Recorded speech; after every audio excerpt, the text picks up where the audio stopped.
Listening? Okay. Basically, there's this guy named William that moves from England to a town called Oregon with his wife and 3 kids. That meets this guy named Henry. And the two of them form a friendship and start a family diner in Pizzeria called Fredbear's Family Diner. Now the money is tight, so to save on cash, they would come up with these animatronic mascots that can be cranked up into workers' suits. Seems pretty smart, right? Wrong, dummy! See, if the spring locks get loose on these suits, they turn back to animatronics and crush the person in them. Anyway, getting ahead of myself here, basically, this William guy's bad news. See, one day, Henry's dad at Charlie's having a birthday party at the diner. The other kids are mean though, and they lock her outside. What does William do when he sees this? A freaking drags her into the alley and kills her. That's what he does. Now, Henry built a safety puppet to watch over his diner, but the puppet was stuck inside a box when this was happening. When the puppet gets out, goes outside to try and protect her, but it's raining, so the freaking animatronic breaks down too. So what happens is that Charlie's spirit actually inhabits the animatronic puppet. And buddy, that is just the tip of the iceberg. See, William's oldest son is a real face to his human son, Even. On Evan's birthday in 1983, go to the diner, and Henry actually shoves Even into Fredbear's mouth. Freaking crazy, right? So the spring locks fail and Fredbear chomps Evan's head, putting him into a command and killing him a few weeks later. This here's the breaking point for William. The guy starts putting on a spring bunny animatronic sword and using it to lure kids into the back room. Once he gets them back there, freaking kills them. He does this 5 times before getting caught. Thing is though, nobody can find the body, so William gets let off the hook. As it turns out, hands and buddies inside the animatronics. Not Charlie, since his spirit is inside the puppet. She starts putting the kids' spirits into the animatronics they were stuffed in. So right now, the puppet, Chica the chicken, Bunny the bunny, Freddy Fazbear, Foch the parrot, and Underskull and Freddy Fazbear, and original Fredbear all have the ghosts of children in them. After this missing children incident, William gets fired from his own company. That doesn't stop him though. His new soul company, F Robotics, to work for the sister company called Circus Baby's Pizza World. There, William starts making these robots that are designed to kill kids. Crazy, right? Well, as it turns out, William figured out how to be immortal. See, when kids die, they produce this material called remnant. You can basically use this remnant stuff to keep your soul inside of something. William figures this out after killing those first 5 kids, so now he starts trying to use it for his own good. Problem is, even though his youngest son is dead and his oldest son has moved out, William still has his daughter Elizabeth with him. William makes this really cool animatronic called Circus Baby who can dance, sing, make us scream, and do a whole bunch of other cool stuff. But his daughter Elizabeth gets too close to Baby, and her chip capturing mechanism activates. So now 2 of William's 3 kids are dead by his own hand. William pretty much loses it here. He kills his wife and puts her into another machine called Bellary. All this doesn't last very long though. See, Circus Baby's Pizza World closed before it even had the chance to open. Now William is all alone and on the loose. Now it's 1987. There's a new Fazbear visiting a new location. They have all the old suits with the dead kids in him in the back room, but now they've got these new animatronics that are not only safer, but also have facial recognition software to detect criminals. This is all in case William comes back, you see. So anyway, since none of the spring lock suits are at this location, William instead uses the Golden Freddy suit since it's broken, unnosed, and mostly empty. He kills another 5 kids, which are in the Toy Freddy, Toy Bonnie, Toy Chica, Toy Foch, which we call the Mangle, and Balloon Boy. Oh, I should mention, Charlie's here again too for some reason. Unlike the rest of the 1983 animatronics, which are nosed in the back, Charlie's puppet is still used by the price counter. So anyway, this is the second missing children incident. Now the place gets closed down, but before they do that, they have one last party on November the 10th, 1987. I freaking lose my frontal lobe to Mangle and die a few weeks later, but that's not important. What's important here is that the restaurant closed down. So now it's sometime after 1987. William somehow gets a message out to his son Mitchell that his sister and mom are trapped inside some animatronics at the now closed down Circus Baby's Pizza World, and that he needs to set them free, since the whole building is automated. They think that he's an employee. So Mitchell works at the building for a week while the building is attempting to rip it all. He gets tricked by the animatronics and are getting scooped. See, what happens is that, during the week, all the robots in the facility tear themselves apart and reform themselves into a dead mass called Inert. And it brings Mitchell to the scope where he gets injected with remnant. Then his organs get scoped out and introduce him as a skin sword to escape the facility. After the robots escape and Mitchell is reanimated as a walking corpse, he goes to find his father and then all the suffering. The first place he tries is the new Freddy Fazbear Pizza that opens in 1993. This reopening is the original location of Fredbear's Family Diner, and brings the original cast of Freddy, Foch, Chica, and Bonnie.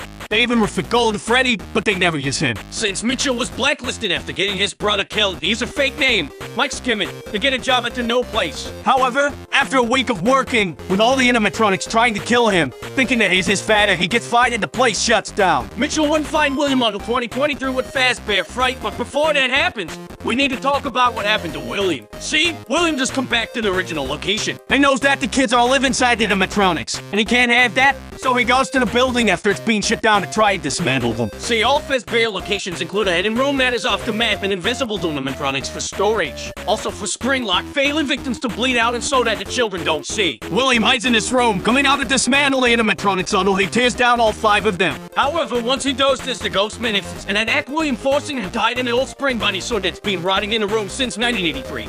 And puts it on and lets it down, but the spring locks fail and he gets crushed. Since William has been injecting himself with Rayman for years, and come back to life after getting crushed inside his sword, doesn't have any will of his own, being locked in the room until 2023. In 2023, an amusement park opens up a scary attraction called Fazbear Fright, which was a bunch of old Fazbear artifacts from the old locations. As a horror attraction, they find this old spring bunny sword in a hidden room and transport him to Fazbear Fright, where Michael is working. This is the moment he's been waiting for. After a week of working at the location, Michael used the fall they're wearing in the building as an extra to set fire to it, killing William once and for all and freeing the remaining trapped souls, who have also been haunting Michael for the week he was working there. Or so he thought. As it turns out, William survives the fire, rebuilds the parts of him that were destroyed with the leftover parts in the building, and escapes to kill some more. Now we have the puppet and William all off on their own in the whip. And it gets tired of Elizabeth controlling him, so they kick Elizabeth out. And she rebuilds herself as a new version of Baby. Now call it Scrap Baby. And then dons a new mask and calls themselves Molten Freddy, who also happens to have the spirits of the 5 children from the toy animatronics in it now. This is where Henry steps in. Once Henry learns of the suffering that has been happening, the death is a plan to bring all of the animatronics back to one place so he can destroy and free them all. And creates an animatronic called Lefty, which used to capture his data. When Michael finds out about all this, he goes to the new fake misery and brings all of the animatronics back together. Once they are all there, Henry locks the building and burns it all down with himself, and Michael's still in it, freeing the remaining souls of Elizabeth, Charlie, William's wife, and the remaining children inside of Molten Freddy. After this, William's soul is sent to hell, where the souls of the children he daughter get to daughter him for all eternity. Or so they think. See, sometime before being killed, William used his genius to scratch his own memories and consciousness in the binary code of some other components of the animatronics. The problem with Henry's plan was that Fazbear Entertainment wasn't all in his own hands, and was actually still running as its own company at this point. See, sometime during the events of the games, an Universe game developer was hired by Fazbear Entertainment to make their video games as a way of making a real story seem like fiction. After that, they then hired a different company called Silver Parasol to create the Freddy Fazbear Virtual Experience to make it seem as if the previous games were wrong and to double discredit the real stories of the children getting killed. The problem, though, is that Fazbear Entertainment promised Silver Parasol with some computer chips to scan in order to make the animatronics more realistic. When they do this, William's consciousness code is brought in the game, basically bringing him back to life in the video game. During development, this robot William, called Glitchtrap, programs itself to be able to take over Testra's body, essentially bringing William Afton back to life. William is first able to control a developer named Jeremy, but he decides that Jeremy isn't a good candidate, so he controls Jeremy and makes him kill himself using a gobble paper slicer. Glitchtrap tries to control the unnamed player of the game, but the player manages to defeat him and lock him away. However, before this happens, Glitchtrap finds a host named Vanessa and decides to use her after the Freddy Fazbear Virtual Experience, as well as an added Halloween doll.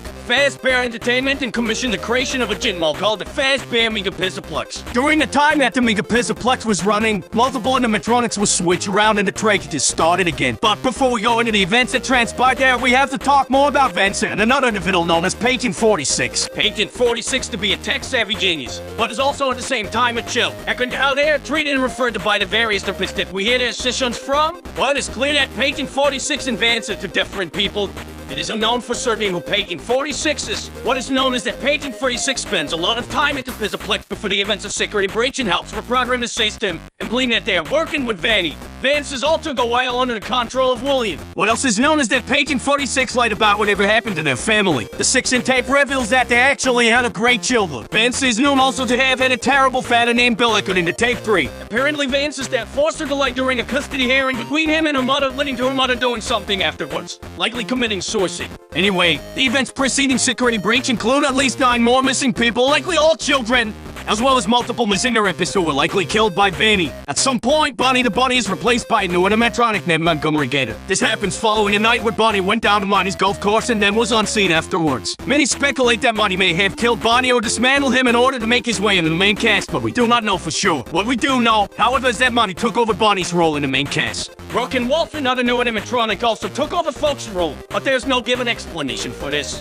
One night, after most of the animatronics have been reprogrammed, Glamrock Freddy, the newest version of Freddy Fazbear, malfunctions and shuts down on stage. When he wakes up, he learns that he was put in low power mode, likely freeing him from the reprogramming that Pate 46 did to everyone else. Also, when he wakes up, a boy named Gregory reveals to have been hidden inside of his chest cavity. Gregory is a homeless orphan of unknown relation to anyone else during the infant's security breach. Some have speculated that Pate 46 is Gregory, but there seemed to be little difference between the two characters that conflict. Others believe that Gregory is an animatronic himself, as his hair and eyes are noticeably different events. And the book Tales from the Pizzaplex includes an animatronic that looks like a human child and is about the same size as Gregory. What more, Gregory's vision seems to distort at times. His eyes are cameras that are receiving interference. However, none of this is known for sure. Gregory and Glamrock Freddy find that the Mega Pizzaplex is built on top of the fake restaurant that was used to lure William Afton in years prior. And using Vance's body, locate William Afton's corpse and reanimate him inside of a electric station stolen from the Pizzaplex. William Afton plans to control all of the animatronics in the Pizzaplex remotely and begin to kill children again, but Gregory and Freddy stop him. The last we see of William Afton is him being grabbed by the spirits of the recently killed 9 people inside of a large machine known as the Blob. The game canonically ends with Gregory and Freddy escaping the Pizzaplex and relaxing on a hill. It is likely that, with the destruction of the Pizzaplex, Vance is freed from Vanny, but we do not know for sure. And this is where our story ends for now. Eventually there will be more adult updates for Security Breach, but until that happens, this has been the end of Five Nights at Freddy's Game Lore.